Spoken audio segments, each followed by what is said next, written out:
Bueno, muy bien, vamos a continuar entonces con el evento Investigaciones en Humanidades, Resultados y Aportes. Estamos ahora en la mesa de Lógica y Filosofía Medieval y contamos con la presencia de Fernando Martín de Blasi y de Sandro Donofrio, quienes van a presentar, en el caso del doctor Fernando Martín de Blasi, la ponencia Recepción e Influencia del Liber de Causis en el siglo XIII, balance crítico y proyección académica, y en el caso del doctor Sandro Donofrio, la relación entre la retórica y el razonamiento atributivo en la ciencia, argumentación con razón. El doctor Sandro Donofrio es profesor principal del Departamento de Humanidades de la Pontificia Universidad Católica del Perú. Es doctor en filosofía con la tesis, aquí naces la tesis, director de Pesquisas Intellectuales, y magíster en filosofía con la tesis de Ponce Suárez, de Estados Unidos. Es licenciado en filosofía por la Pontificia Universidad Católica del Perú.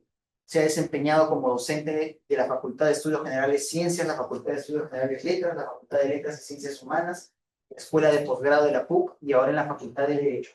Se especializa en la historia medieval y renacentista, la filosofía colonial latinoamericana, la epistemología y la historia de la ciencia antigua, medieval y moderna. El doctor Fernando Gabriel Martín de Blasi es docente en el Departamento de Humanidades de la Pontificia Universidad Católica del Perú. Es doctor en filosofía por la Universidad Nacional de Cuyo, Argentina, institución en la que también obtuvo los títulos de profesor universitario y de licenciado en filosofía. Ha sido becario de la Confederación Suiza en 2 oportunidades, realizando estancias de investigación en la Universidad de Perú. Asimismo, fue beneficiario de becas doctorales y postdoctorales otorgadas por el Consejo Nacional de Investigaciones Científicas y Técnicas, CONICET, de Argentina. Actualmente se encuentra categorizado en el Registro Nacional Científico, Tecnológico y de Información Tecnológica REINAS como docente e investigador afiliado a la PUC. Entonces, bueno, con estas presentaciones les cedo la palabra al doctor. Bueno, muy bien. Muchas gracias. ¿Qué tal? Buenas tardes a todas y a todos, sobre todo a quienes nos están mirando por diferido también de esta presentación. Para nosotros, para esta mesa, es un honor, un enorme placer compartir con ustedes nuestros resultados parciales, incluso definitivos, sobre las investigaciones y las visibilizaciones que estamos realizando en el ámbito de filosofía del Departamento de Humanidades de la Pontificia Universidad Católica del Perú.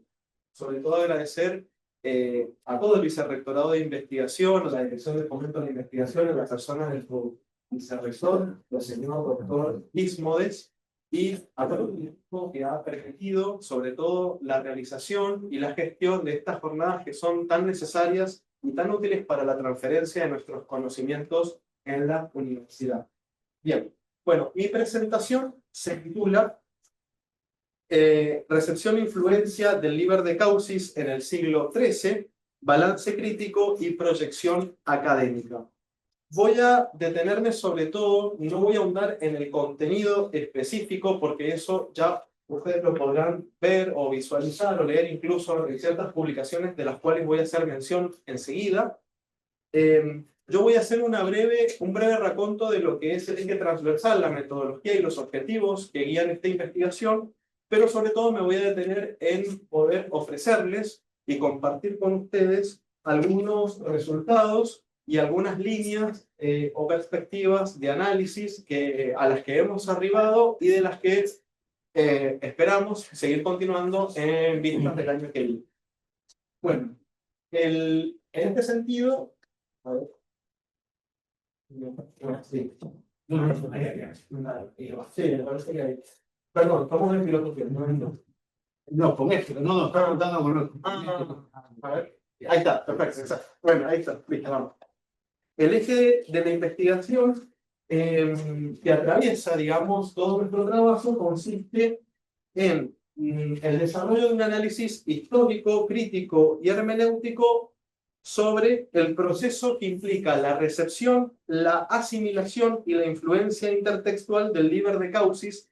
Es un texto de origen greco-árabe, ¿sí? Que originariamente en el medioevo latino se consideraba que era la última versión de la metafísica de Aristóteles, sobre todo en su versión latina, traducido en el siglo IX por Gerardo de Cremona, pero que después, gracias al comentario de Tomás de Aquino realizado hacia el año de 1272, Tomás muere en el 1274, lo cual estamos hablando de un comentario de madurez, se descubrió, gracias a una investigación y a una pericia de índole incluso filológica por el cotejo de fuentes, que el texto no obedece a una tradición de origen aristotélico, sino a una refundición neoplatónica de los elementos de teología de Proclo, mediados por la filosofía o el pensamiento del pseudo Dionisio.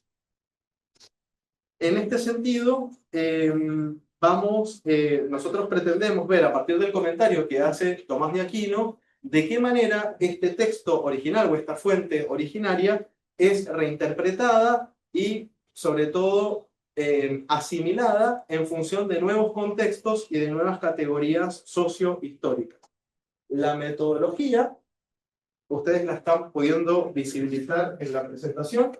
La metodología obedece a una perspectiva histórico y crítica. No es solamente un interés histórico, o sea, no nos interesa solamente ir a un fenómeno que sucedió hace unos siglos atrás, sobre todo en el siglo XIII, que es el siglo, por así decirlo, culmen de la filosofía y el pensamiento medieval, de la historia medieval, sino sobre todo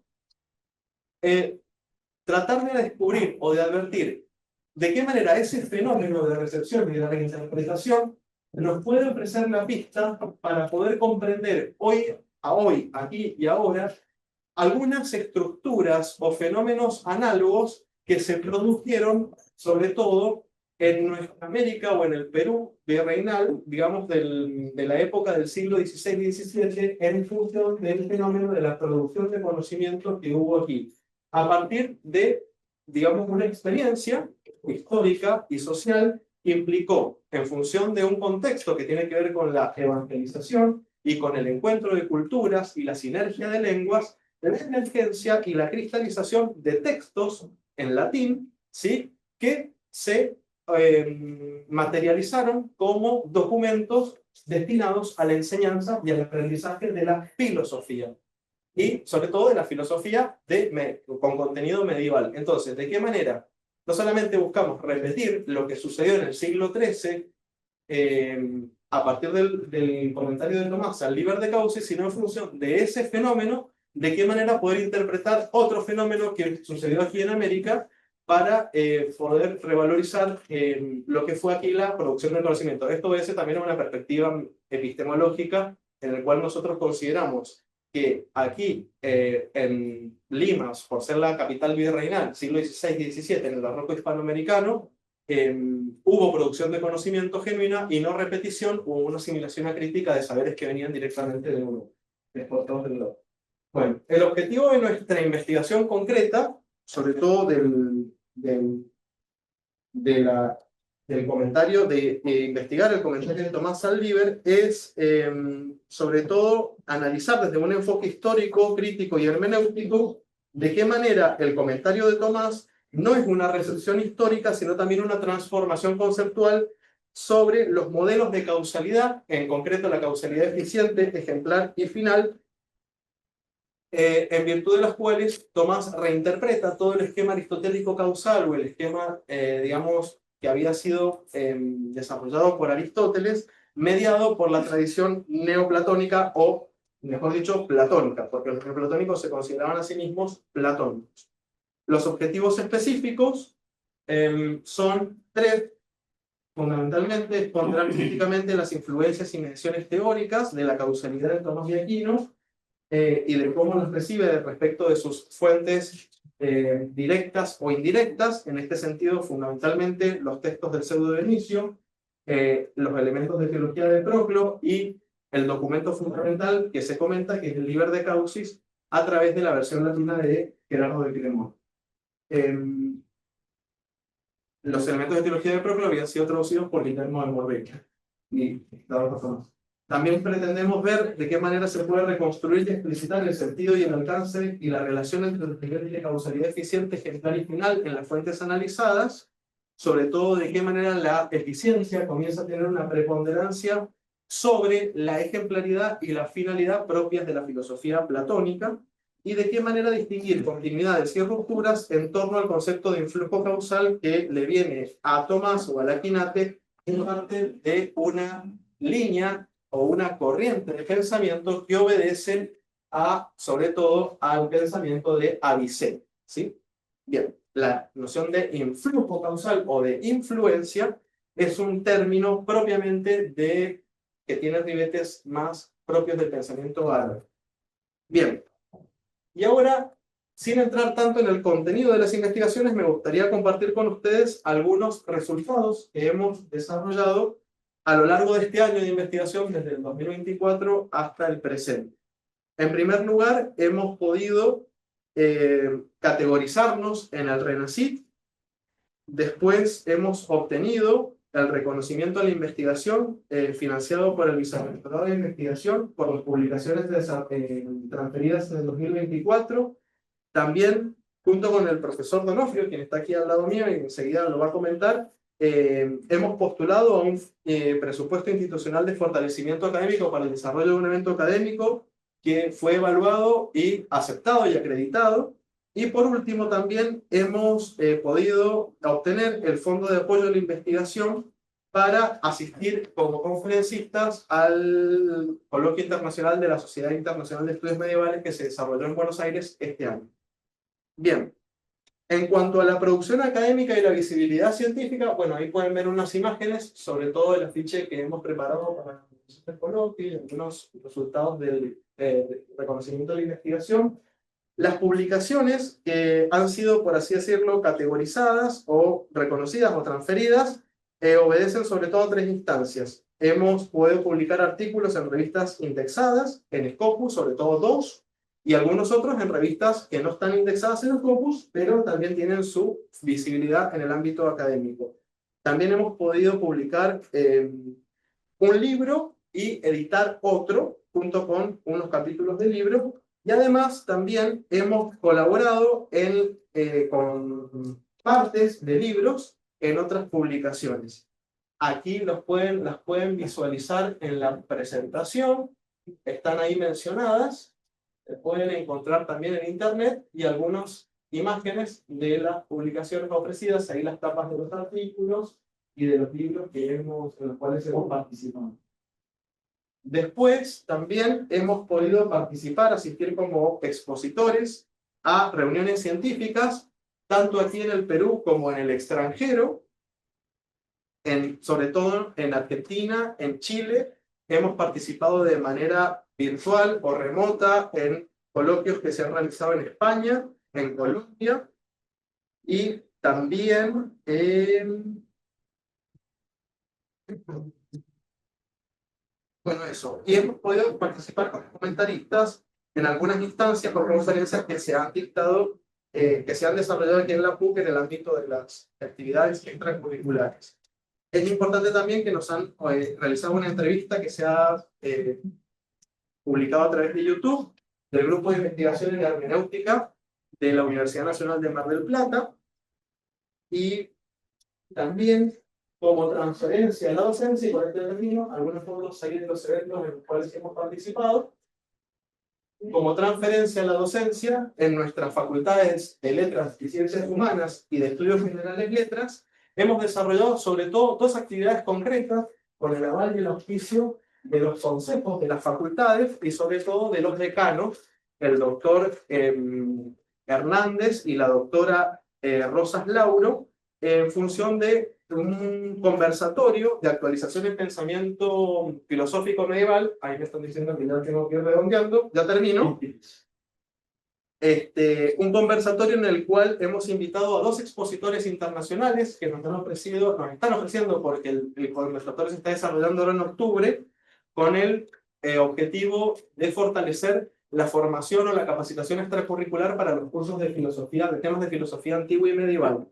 Hemos invitado a la doctora Luz Azcárate, sí también que ha estudiado en esta universidad, en esta casa de altos estudios, que nos ha hablado sobre el concepto de Dynamic Compound en plutino, y al doctorando Sebastián Manrique, que es especialista en filología clásica, sobre el tema del mito, el mito griego, la recepción de la poética de Aristóteles y la raíz del verbo deignimin en contraposición al verbo fain. Bueno, algunas cuestiones. También en nuestro curso de filosofía medieval de la carrera de filosofía que se dicta en la Facultad de Letras y Ciencias Humanas, hemos podido articular las clases con invitados especiales, doctores de aquí, de la PUC, el doctor Basigalupo, el doctor Donofrio, y invitados extranjeros que nos han dado conferencias sobre temas de medieval. Por último, algunas líneas de trabajo para el año que viene, y con esto cierro. Pretendemos, en función de lo que estamos investigando, terminar de redactar una en francés, que lo pretendemos enviar a una revista Scopus, Cuartil 1, finalizar una edición bilingüe que estamos desarrollando con un colega argentino sobre el Tratado Quinto de Plotino, una edición que va a ser publicada en griego y en español, con una versión actualizada, corregida y aumentada respecto de la edición actual de la editorial Gredos, con notas filológicas y hermenéuticas, una introducción y un comentario al texto de Plotino. Y por último, postular al CAF, al FAI y al fortalecimiento académico en las instancias que la universidad ofrezca al respecto. Por esto creo que ya hemos desarrollado las tres posiciones. Muchas gracias por su tiempo.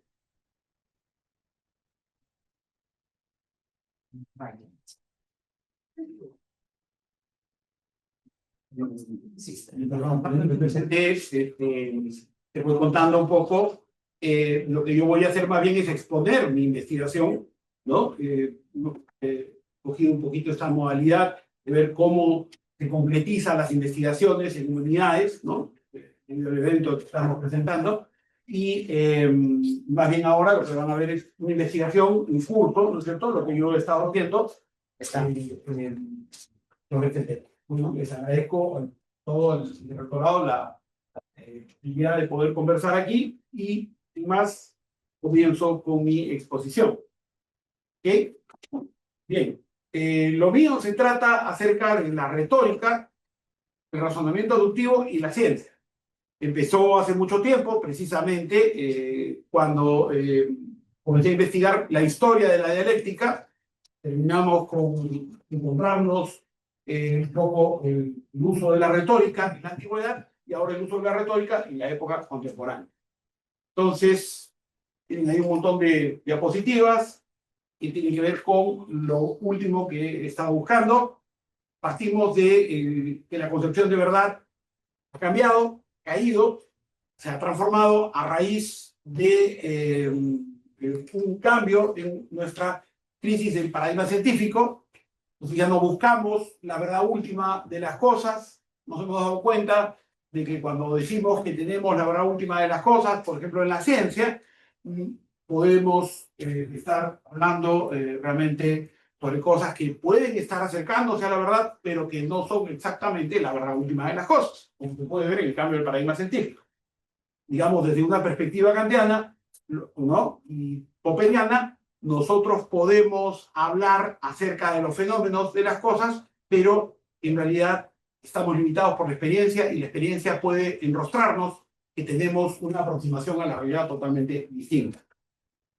Algunos textos que trabajan sobre ese tema, ¿no es cierto? Y que fueron claves en la época, digamos, de los años 50, los años 60, ¿no es cierto? Stephen Turbin, el libro de Arne Naes, que es fundamental en lo que va a ser después la pragma dialéctica en Holanda, y Perelman, ¿no es cierto? También junto con T. Kaubrach, que van a poder comenzar a hacer el uso de la dialéctica en la época moderna.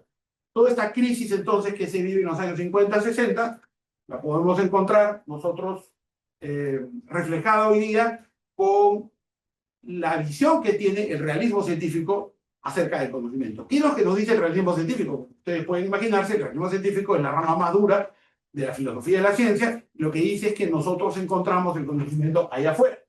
Sin embargo, el realismo científico ya había empezado diciendo que lo que encontramos no son realmente los elementos tal cual se presentan, no es un realismo ingenuo, sino los elementos en la medida en que los podemos representar. Frase que curiosamente es de Tomás de Aquino. Entonces, el realismo científico que podemos encontrar, por ejemplo, en Evandro Agazzi o en Mario Bunge, es un realismo científico mucho más moderado, que dice, nos acercamos a la verdad de las cosas, las teorías científicas se acercan a la verdad de las cosas, pero esas teorías científicas no representan exactamente fenómenos o eventos reales en la medida en que se producen, sino aproximaciones de nuestra mente hacia la realidad, ¿no? El objetivo de la ciencia siempre va a ser, por supuesto, tratar de descubrir cuál es la verdad, pero este objetivo de la ciencia se ve limitado precisamente por los nuevos descubrimientos, por la experiencia y por las cosas que vamos descubriendo cada día. Entonces, no se trata de un esquema que va uno a uno, como se puede pensar en algunas investigaciones, sino más bien un esquema aproximativo que hoy día dice A y mañana dice A menos, y después dirá B, ¿no?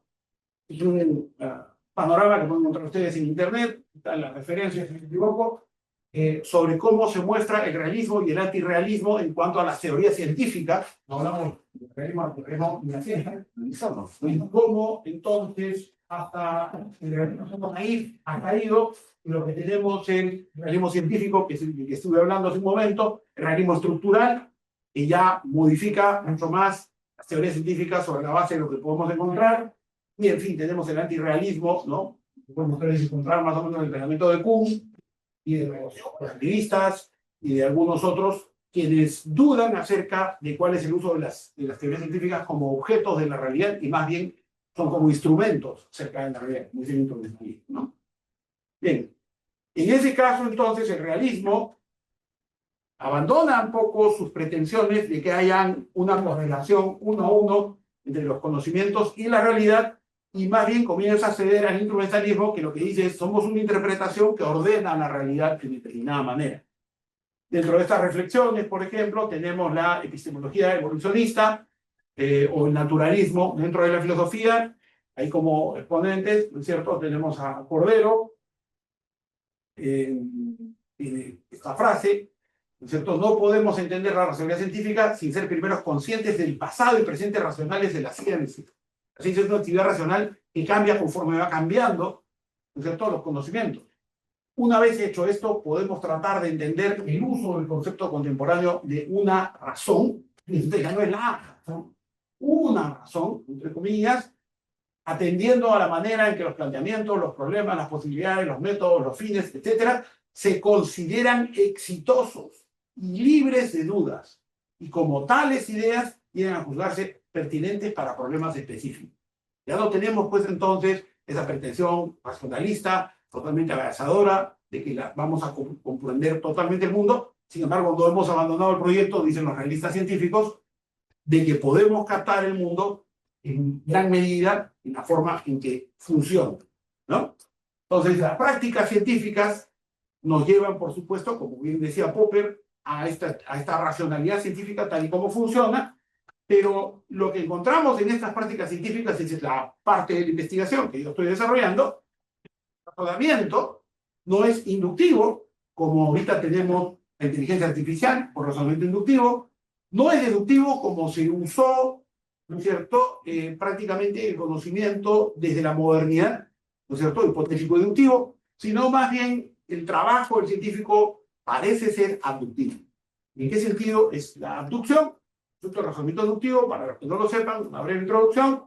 Yo digo, ¿no es cierto?, la madre defenderá la vida del niño, esta mujer defenderá al niño, por lo tanto, esta mujer presumiblemente es la madre. Si ustedes se dan cuenta, eso no es una deducción, tampoco es una inducción, es un razonamiento abductivo. Sacamos la conclusión, ¿no es cierto?, de que esta es la madre por la forma como ella se comporta. Es el razonamiento más presumiblemente correcto, ¿no?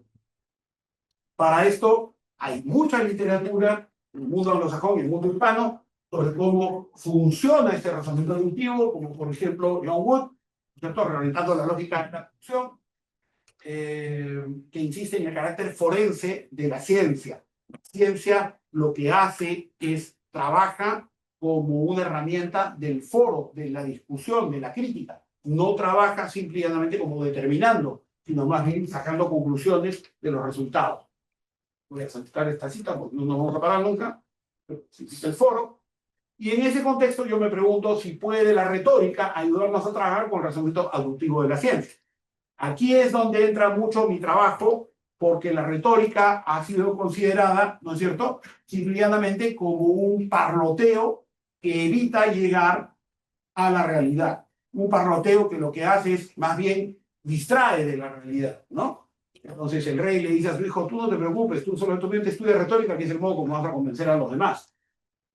Nuestra civilización está cambiando, dice un pensamiento muy interesante, de la ciencia y la tecnología a la retórica y la intimidación. O sea, como si fueran el veneno, la retórica y la intimidación. ¿Por qué? Porque se considera la retórica siempre, como les digo, como la que no nos da la respuesta concreta. ¿Por qué? Porque tenemos todavía, por decirlo así, el empuje, la influencia de este paradigma platónico que trata de buscar la verdad última en las cosas. Entonces, mientras que Sócrates dice tiene que haber una respuesta A o B, la retórica te dice, depende de qué cosa usemos, tenemos A o B.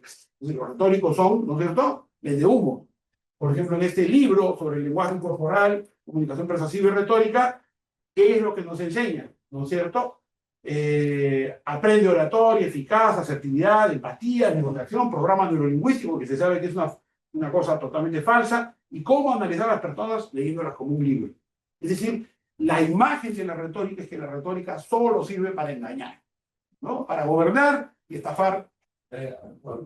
Cuando en realidad nosotros podemos encontrar, ¿no es cierto?, estas definiciones, ya comienzan a mejorar un poco el esquema. Ahí tienen las definiciones típicas de retórica: comunicación eficaz, comunicación persuasiva, es decir, como una herramienta que solamente trabaja sobre el lenguaje para ganar, ¿no es cierto?, y no buscar la verdad, ¿no? En fin, algunos expertos en retórica todavía mantienen inclusive esa presentación y por eso nos hacen todavía creer que la retórica no sirve sino para aseverar nuestros propios resultados, ¿okay?, no para descubrir la verdad. Sin embargo, hemos visto, como les decía, en los años 50, cuando aparecieron los libros Perelman, cuando aparece Tulmin, que hay un cambio del logos mismo a otras partes que la retórica enfatiza. Es decir, vemos quién es el autor, quién es el que está hablando, cuál es el propósito del discurso, en qué lugar se está dando este discurso, ¿no es cierto? Una persona de raza negra en pleno Nueva York, en pleno Miami, en pleno Washington, donde está hablando Martin Luther King, en la misma capital. No está en las afueras, no está en un lugar. Está hablando en la capital sobre las cosas que importan. ¿Cuál es la audiencia? La audiencia no son ya los afroamericanos, las personas de raza negra, es el público americano completo, etc. Todos estos elementos, ¿no es cierto?, del discurso "yo tengo un sueño", tienen que ver ya con el etos y con el pato, que son elementos de la retórica que se han olvidado por dedicarse solamente a logos, al texto mismo, que solamente se estudia con los elementos de la lógica deductiva. Entonces, Douglas Walton, por ejemplo, o Humberto Barroc, ¿no es cierto?, en España, Walton en Canadá, en el mundo anglosajón, nos presentan esta investigación como algo mucho más interesante, que lo que pretende no es solamente encontrar en el razonamiento deductivo o en la retórica una justificación de lo que ya sabemos, sino descubrir y argumentar lo que sabemos. Es decir, ¿cierto? Esto, como les decía, viene desde la época en que Platón se erige como el que descubre la verdad frente a Sócrates, que es el que dice cómo encontramos el mejor razonamiento posible. Uno de ustedes diría, ¿qué es lo que es mejor? ¿La verdad o el mejor razonamiento posible? Ustedes dirían, la verdad, obviamente. ¿Por qué? Porque ese es el impulso que tenemos todavía. Ahora que los paradigmas han caído, que es como empiezo yo, ¿no sé?, con mi investigación, me doy cuenta que no puedo encontrar la verdad, entonces busco el mejor razonamiento posible. Eso es lo que hace la retórica, ¿no es cierto? Nos olvidamos entonces de la parte inventiva de la retórica, que de lo que se trata no es de, como les digo, poner verdades o justificar verdades, sino encontrar qué verdades son las que se pueden utilizar. Es lo que hace el abogado cuando tenemos un, ¿cómo se llama? Un razonamiento en el momento que tenemos un caso, cómo justificamos todo esto.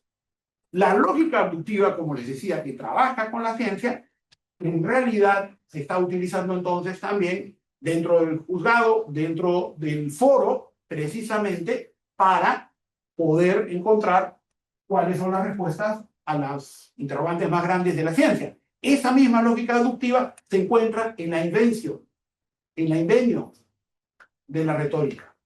¿Cierto? La lógica abductiva y la invenio coinciden en que son herramientas para buscar el mejor caso posible, el mejor escenario posible del cual podemos trabajar. Mientras que ya dejamos la demostración objetiva, porque ya nos hemos dado cuenta de que la verdad es una meta preferida, pero algo inalcanzable, trabajamos entonces con una abducción presuntiva sobre qué es lo que podemos conocer en este mundo, dentro de la Matrix. No podemos salir de la Matrix. La película es muy bonita, pero no podemos salir. Solo Neo podrá salir, pero nosotros no. Nosotros dentro de la Matrix, ¿qué es lo que tenemos que hacer? Seguir el consejo de Aristóteles, que escribió un libro sobre retórica, y que dice que la retórica funciona porque lo que hace es promover el discurso verdadero, solo que claro, Aristóteles está dentro del marco platónico, el discurso verdadero posible, decimos ahora, con Isócrates. Ya sabemos que el discurso verdadero total no es el discurso verdadero posible, es el que tenemos que promover. Entonces, dejar de lado un poco la tradición analítica que tenía estos enfoques totalmente logicistas, que se basan obviamente en el modelo matemático de la realidad, ¿no? Para pasar entonces a una lógica de la argumentación que lo que busca es un razonamiento abductivo, donde lo que yo te propongo no es la verdad última, sino la que podemos encontrar en la relación dialógica. De eso trata mi investigación. Como, por ejemplo, el chat o la investigación, digamos, sobre la inteligencia artificial, debe enfocarse más en un razonamiento tipo abducción, encontrar respuestas a los problemas, y eso es lo que hace Douglas Walton, eso es lo que hace Stephen Toulmin, antes que utilizar un razonamiento inductivista, que nos lleva a errores, porque lo único que hace es decirnos lo que la mayoría piensa, ¿no? Entonces, la retórica racional, por ejemplo, nos da las pautas para poder escoger mejores cosas. La retórica abductiva de Douglas Walton, ¿no es cierto?, nos lleva a aquellas afirmaciones que se pueden sostener con mayor plausibilidad. Hay otros trabajos, como el de Philip Kitcher, que es un realista, ¿cierto? Y este es un poco el esquema que tiene, por ejemplo, Walton en apelando a la experta opinión, quien estaba normalmente desarrollando lenguajes abductivos a través de la investigación científica, y que coincide, Walton, en que esos lenguajes corresponden a la invención de la retórica. Esto es lógica verdadera, lógica deductiva, ¿cierto? Muchas gracias.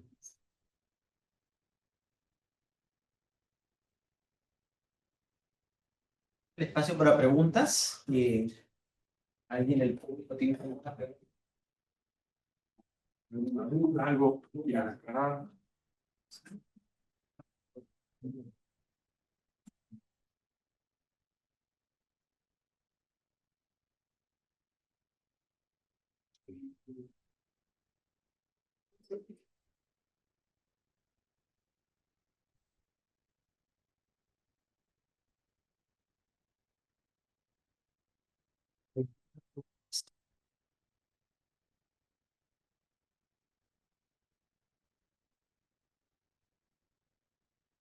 Vamos por medio con la hora. No, no hay problema, no hay problema. Claro. Así que llegamos hasta aquí. Fuertes aplausos, por favor, para el Si tuvieran alguna duda, los que están viendo también por televisión, en caso de que tuvieran alguna duda, tienen nuestros correos, entran a la página de la universidad, ahí entran nuestros correos, podrían escribir algo, decir, yo he visto la conferencia, estoy interesado en tal parte, algún tipo de bibliografía, cualquier cosa que les podamos servir. Gracias a ustedes por venir y por estar atentos. Muchas gracias. Muchas gracias. Gracias. Aplausos nuevamente.